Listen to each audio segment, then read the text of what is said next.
have not realized the extent of your offense.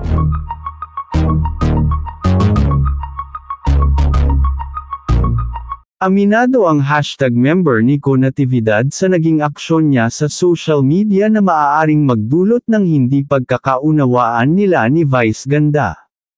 Hindi na nagpaligoy-ligoy pa si Nico Natividad at hinarap si Vice Ganda upang personal na humingi ng tawad sa kanya.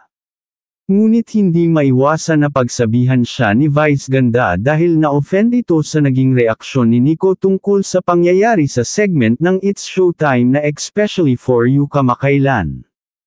Naayon nga kay Vice Ganda kay Nico, "You have not realized the extent of your offense, bakit ka nagso-sorry? Yung sorry mo ba ngayon walang pinagkaiba sa sorry mo noon?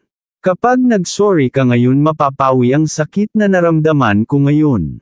Hindi na lamang umimik si Nico at patuloy pa rin ang pagsusumamo kay Vice Ganda, hiling naman ng mga netizens sana magkaayos na sila dahil alam naman ng lahat na si Nico ang pinaka-paborito ni Vice sa lahat ng mga hashtag.